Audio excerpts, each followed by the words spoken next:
رسول کریم صلی اللہ علیہ وآلہ وسلم کی خوبصورت زندگی ہمارے سامنے ہے۔ اگر حکم دیا گیا کہ ایک شخص کی 2 بیویاں ہیں یا 2 سے زائد ہیں، 3 ہیں، 4 ہیں، تو فرمایا ان کے درمیان عدل کریں۔ عدل کس معاملے میں ہے؟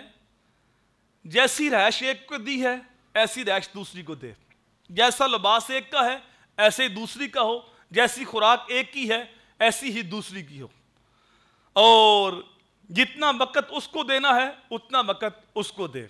باقی جو قلبی معاملے ہیں اس پر رسول کریم صلی اللہ علیہ وآلہ وسلم نے اللہ کی بارگاہ میں عرض کی، باری تعالیٰ جو میرے بس میں تھا وہ تو میں نے عدل کر دیا، لیکن جو دل ہے وہ میرے بس میں نہیں ہے۔ آپ جانتے ہیں کہ دل میں زیادہ محبت حضرت عائشہ کی تھی، اس لیے فرمایا کہ مجھے عائشہ کے ساتھ زیادہ پیار ہے۔ اور یہ ہوتا ہے، آپ جانتے ہیں 4-5 بچے ہوتے ہیں لیکن کسی ایک کے ساتھ قلبی محبت زیادہ ہوتی ہے، یہ اللہ کی تقسیم ہے۔ تو جو قلبی محبت ہے اس میں عدل نہیں ہو سکتا، اور رسول کریم صلی اللہ علیہ وآلہ وسلم نے فرمایا کہ جو 2 عورتوں کے درمیان عدل نہیں کرتا، یہ بات یاد رکھیے، دوسرا نکاح کرنا واجب نہیں تمہارے اوپر کہ تم لازمی دوسرا کرو، لازمی تیسرا کرو، لیکن تم نے دوسرا کر لیا، تیسرا کر لیا، چوتھا کر لیا، تو پھر عدل کرنا تمہارے اوپر واجب ہے۔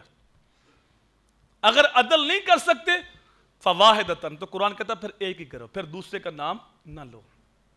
واضح فرما دیا، فَانْكِحُوا مَا طَابَ لَكُم مِّنَ النِّسَاءِ مَثْنَىٰ وَثُلَاثَ وَرُبَاعَ فَإِنْ خِفْتُمْ أَلَّا تَعْدِلُوا فَوَاحِدَةً أَوْ مَا مَلَكَتْ أَيْمَانُكُمْ، کہ تم نکاح کر سکتے ہو 2 کے ساتھ، 3 کے ساتھ، 4 کے ساتھ، اگر عدل کر سکتے ہو۔ اگر عدل نہیں کر سکتے فرمایا پھر واحدتاً، پھر ایک کرو، پھر دوسرے کا سوچنا بھی نہ۔ اور 2 کرنے کے بعد عدل نہ کیا تو فرمایا جب قیامت کو آئے گا تو اس کے آدھے جسم کے اوپر فالج ہوا ہوگا، آدھا جسم اس کا مفلوج ہوگا، اللہ یہ کہ عورت اپنا حق خود معاف کر دے، چھوڑ دے۔